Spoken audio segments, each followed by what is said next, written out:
kia ora te whānau. Foundations. I have two kāinga, two houses in my life that are very special to me, that I think in some ways were the foundation of my life. One was my nanny's house in Rangitukia on the East Cape. It's a long way from here, it's about 8 hours drive. We used to get there when we were little, and our nanny would go, "Oh, kia ora moko," and give us a big sloppy wet kiss.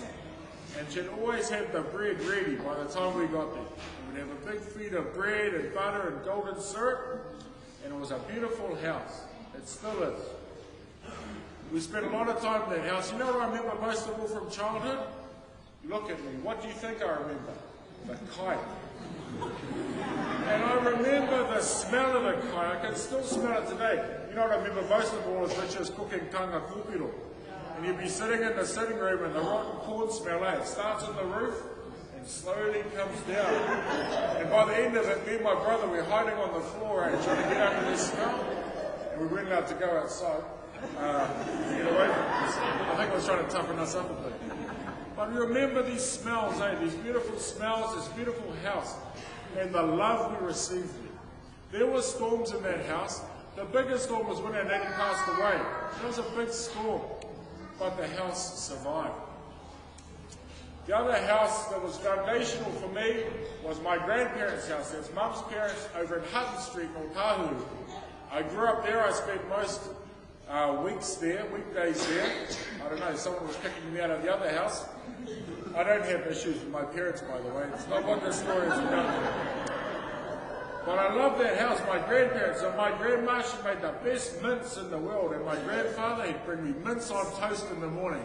I was a spoiled, poto fat child. It was not like today. It was a beautiful life. And I remember the smell of that mince, and I remember my grandmother making it and my grandfather. And again, the storm. The winds came, the rain beat against the house. My grandparents passed away over time, and they moved out of that house. And change came to that house. Now that house is very different nowadays. My grandparents, they live there. We don't go there anymore. It was bought by some Pacific Island people, and they changed it. You know, they cut down a lot of the trees, and they put this cladding on it. And I drove past here today and I think, is that the same house? But it is the same house because the foundations were there in that house. And they live with me today. Again, the love, the compassion, the patience, the kai, everything from that house. Those are my foundations. Those foundations were God's word. They were expressing God's love to me, to my brother, to my cousins, to all our whānau in those houses. They were places of love. This is a place of love. Over the past few days since the fire, it's been great. We've heard a lot of stories. I remember not long after the fire, we had a lot of guests coming that morning, people coming in off the street. And one was Archdeacon Bert Clark.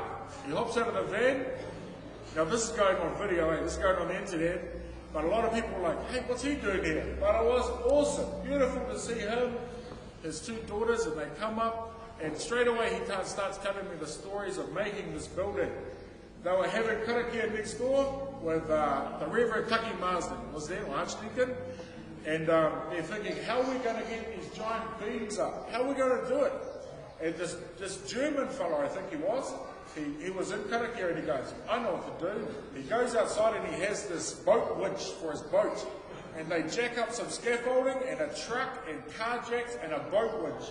That's how they got these things standing up. You should see the photos. It is not safe, but it is a labor of love. They built this building from love. And every one of these bricks was donated by people. These are the foundations of this building. And it was standing like a skeleton for something like 10 years.